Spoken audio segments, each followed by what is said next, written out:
Hi, welcome to Face to Face.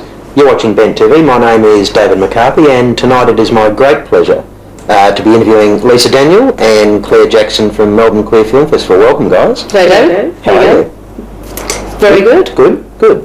So, tell us a little bit about yourselves, and I suppose how long have you been involved in the festival as well? Me first? You start. Yep. I've been a director for 5 years. This is my 5th festival. Before that, I taught film in a variety of Melbourne universities. And I've just sort of fiddled around pretty much since I left uni. I spent quite a while doing a master's thesis, which was an excuse not to work full time. Yes. And so now just working at the festival. So Okay. I'll stay until they throw me out. Yeah. And you, Claire? I've been involved for 6 years now as co-convener. And I work in publishing and I'm an investor. But in the publishing area I work in is all film related, so it meshes nicely with the festival. So Right. Because we've got the 13th festival coming up, haven't we now? What are the important dates? When's the program launch, most importantly, the poster auction? When's that coming up? Program launch is February 20 at RMIT Capitol Theatre. Yep. Members, of course, get invited to that, and other special folks, sponsors and that sort of thing. And the festival opening is March 13 at the Astor Theatre, and then it runs through until March 23 at venues like RMIT Capitol Theatre and also Acme Cinemas at Federation Square for the first time, which is both horrifying and exciting all at once. Because that would be my next question. How many venues are you're going to be using this year? We're actually using 4 because we're opening at the Astor, screening at Fed Square, screening at the Capitol Theatre, but also F4 we're having a free screening of Australian shorts there as well. All right. So how many films in total this year? I mean, I suppose let's go short films and then perhaps features. What have we got? Altogether we've got about 118 films, and of those there's probably 27 features. Yep. And the rest a combination of shorts and docos. It's probably about sort of 10 docos and the rest shorts. And for you, Claire, what's the most exciting part of your involvement with the festival? Because you've been involved for a while, but what is it that really excites you about it? I would say it's audience development, that kind of area, getting new audiences to the festival and different, broadening the audience out. That's the really exciting part, and a lot of that involves specific sort of programming within the festival. So we might have we do have a youth section in the festival, so then we try and target that sort of youth market. We have an older person's film part, which we actually tie up with the Older Person's Film Festival, which is quite hilarious, getting that mix of the pensioners and the queer film festival. Almost qualify for that, David? Well, that's right, yes. I'm moving into that age bracket, the 45 to 54 by the end of May. Keep your mind. So, for you guys, is there a standout feature this year? Is there a film that you think is going to really attract the crowds, or perhaps is groundbreaking? Well, they're all like that, David. That's true. Look, opening night is always a big film. It's really hard to program opening night because you need to appeal to, around about 1,100 people, and of course they're all very different people. So that's always a tough one. So we always go for something that's going to be a fun way to step into the party, which is straight after the screening, obviously. There is some standout things. There's actually a couple of really great bisexual films on this year. We've been criticised in the past for not being completely inclusive, which is always difficult. There's a great UK, it's sort of a series that we're screening this first 6 parts of a series called Bob and Rose. which is just a fantastic series. Some people will recognise some of the faces in the series as well. So, and there's some fantastic documentaries. There's a documentary about religious parents of gay kids called Family Fundamentals. They interview, well, they're actually adult kids that sort of interview young adults about being the kids of fundamental Christians, which is really interesting. There's a Japanese lesbian animation, sort of an anime sort of flick, which is really good.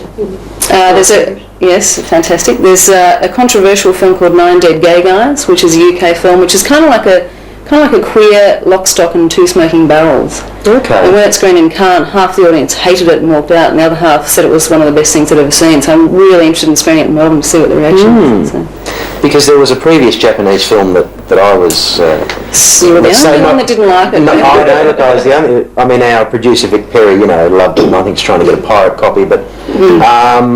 the Japanese stuff's quite interesting, isn't it? Because homosexuality in Japanese society is actually quite repressed, and the films are specifically censored to keep that sort of stuff out. So was it hard to get hold of, or how do you actually get hold of this stuff? What's the process?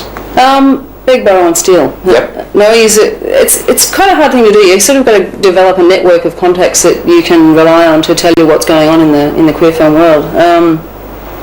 Obviously things like internet is a really good resource, other festival programs, but yeah, just mates will tell you what's going on. So you just kind of scratch around and see what you can get. But it's really hard because I think sometimes people are under the impression that we just pop down to the video shop and get whatever's out and pop it in the video, and that's what we do. But it's a lot more complex than that. We have to get permissions, of course, to screen things. Sometimes distributors or filmmakers will hold out for what they think is going to be a big commercial release in Australia. Sometimes American distributors don't understand that it's a much smaller pond here, so you can't just make a good flick and have it screened in all the cinemas here. We've been very lucky. We've actually had a couple of Australian films that have premiered at the festival over the years.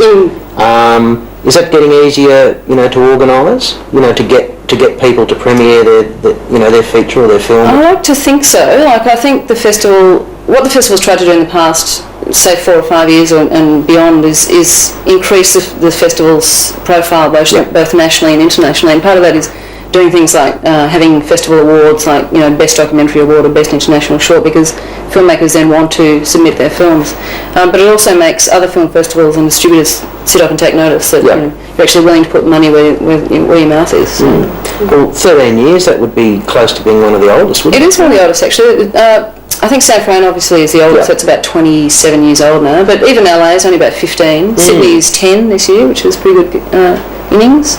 Because it's certainly grown like Topsy. I mean, the attendances in the last few years, down to you guys and your board, and the content obviously has, there've been a lot of sessions that have sold out. Do you have an expectation this year that the same thing? I mean, obviously you want to, but do you think that's going to happen again this year? Actually, the aim is not to sell out. We want as many people as we can to see the film, so selling out is not such a great thing. So we try and have as many doubles. We're screening things in larger cinemas and that sort of thing, so hopefully, selling out is not really going to happen too often. So. Okay.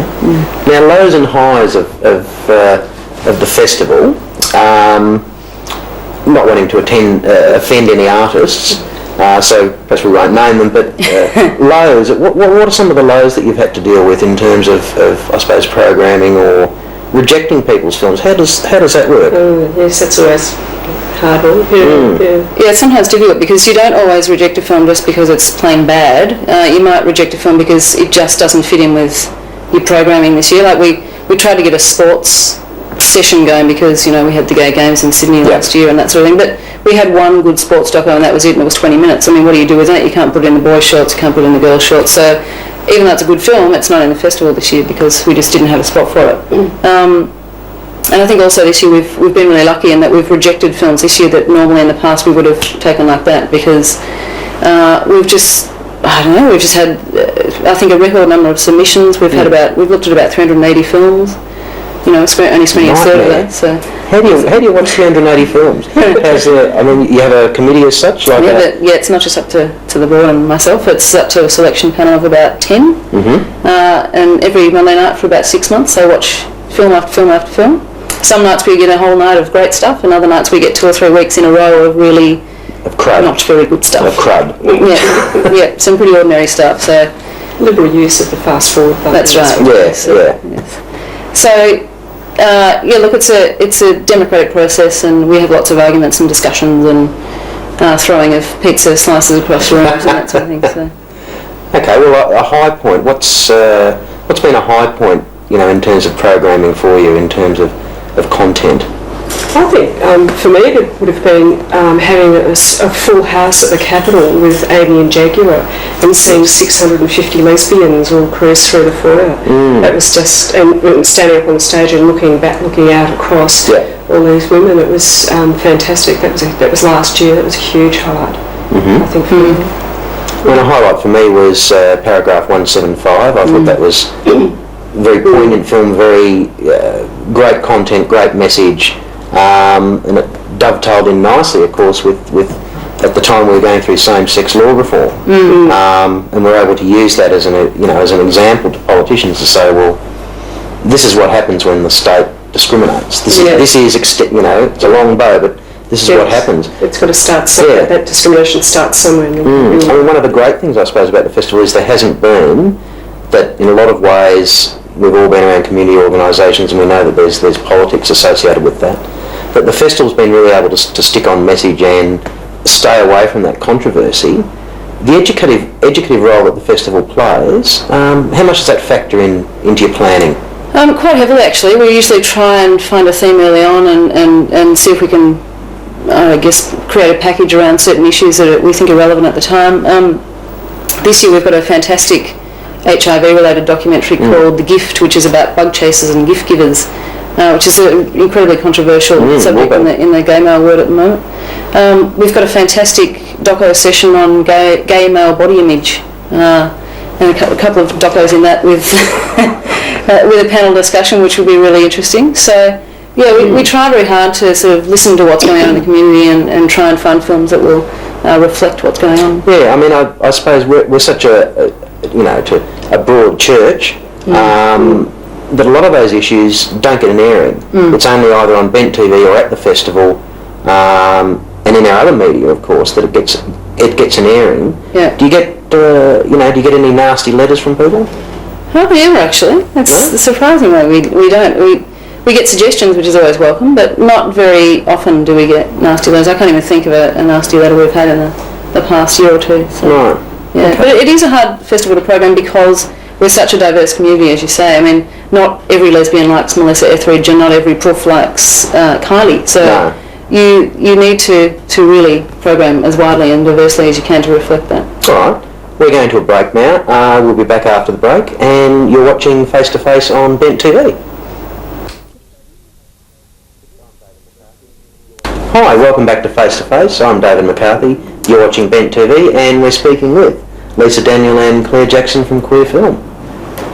Now, sponsorship for the festival, guys. My experience is sponsorship's notoriously hard to obtain for queer events and such like. Now, you guys have been really successful in attracting sponsorship over the years. How do you do it? Well, it is the hardest thing. It's really tough work. I suppose what we did is, when I got on the board, we started off small with getting in a few people that we knew. A lot of sponsorship happens through just personal relationships with people. It might be restaurants or cafes or whatever, and then we've just built on those, and that would get them in, hook them up, and then kind of build them up and develop them over the years. And then through that, once people realise that someone else is on board, then it makes it a little bit easier to approach someone else and say, why don't you come on board as well? It is very tough work, but the best part about it is building up these personal relationships with sponsors, and they come back. The other side of it also is that we try to service that response, that sponsorship, and try to give our sponsors exactly what they sign up for. And we've got lots of flexibility with presenting packages. So we've got not only the film screenings where we can show trailers, but we've got a beautifully produced program guide where you can put ads in. So we've got lots of flexibility around developing packages as well. And the sponsors, I mean, you have a lot of sponsors that are there now from year to year. They're finding that they're getting good feedback, or they're getting good exposure at the festival, because... Yeah, well, they do. I mean, if you think about it, the festival goes over 10 or 12 days.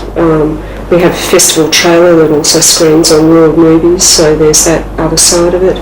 We have posters and postcards and programs that go all over Melbourne, so and a website as well. So all our sponsors get representation on all those areas. So yeah, we do get a lot of feedback.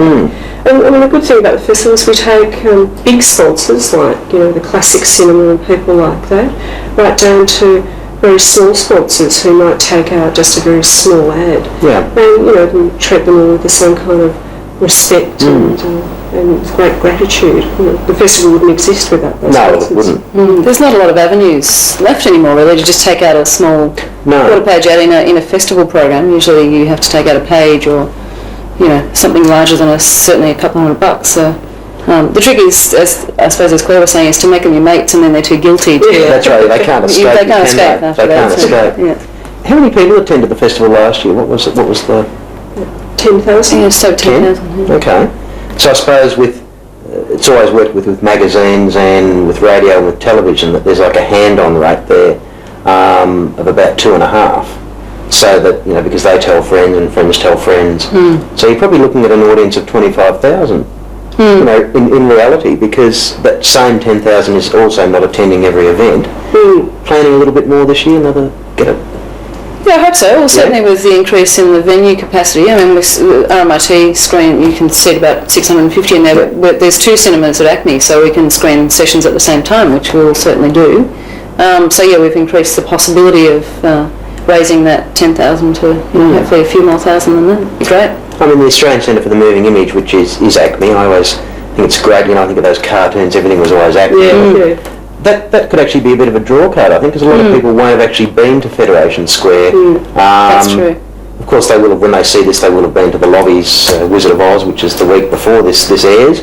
But do you think that is actually going to draw people? I mean, a couple of people said to me they really want to see films there, and perhaps they don't get the opportunity. Yeah, I think so. And also, I think we're the first festival there. There's been quite a few screen culture events, but we're actually the first 10, 11-day festival. So, that's going to be fantastic for us. And, the technology that they have there is absolutely world-class. It's state-of-the-art stuff. Sound quality and things like that. The projection quality. And the seats are good? The seats are fantastic. Yeah, pretty good. Although no drink holders. God, how can we do a Terps and Tucker event if there's no drink holders? Now, funding of the festival, how does that work? Because you've actually been quite successful keeping it going. It's surviving, it's flourishing. I suppose when some other community organisations are not necessarily enjoying the same sort of support and growth, do you get any government funding? We get government, the only funding that we get is from the City of Yarra, who support us, and the City of Melbourne, who are our principal sponsor. So that's the only kind of government-esque type of funding we get. And it's always hard to get, but we always spend a lot of time writing the applications and working actually with the City of Melbourne, the City of Melbourne and talking to them about what they want to get out of the festival and what we need from them. So we've developed this really good partnership, I'd say. Because their logistical support, as with Yarra and others, is very important as well. It's really hard to put a price on that, isn't it? Exactly. The commitment that they give to it. Yeah, no, they're... I suppose one other hard thing is like volunteers for the organisation. Obviously, screening, having to preview all the films, and so people don't get absolutely square-eyed and gaga. You'd have to have a lot of volunteers. Is it easy to attract and easy to keep them? Seems to be. We've just, quite a few weeks ago we put out a call for volunteers, and we got, I think there was 75 responses to just an email. So that was pretty good. But it's kind of weird because we use volunteers all in one end of the year. Like we use volunteers mostly during the festival and a little bit during midsummer event Movies Under the Stars. So you sort of concentrate the whole volunteer thing in the middle of that, basically March. So, but of course the other volunteers are the selectors and of course the board. So but yeah, the bulk of them work as ushers and candy bar and lugging stuff around during the festival. So, we try to do something during the year just to keep them involved, which is good. With regard to Midsummer, there's been a lot of talk about their public liability issue, their insurance issue. How does that affect you guys? Is that covered by the cinema, or what about Under the Stars? How does that go? We have our own. We're quite separate to Midsummer. We're a completely separate organisation, but we do run Movies Under the Stars, which is part of Midsummer. In terms of public liability, it's gone up. 1,000% in the last 2 years, which also has meant that we've had to put a lot of work in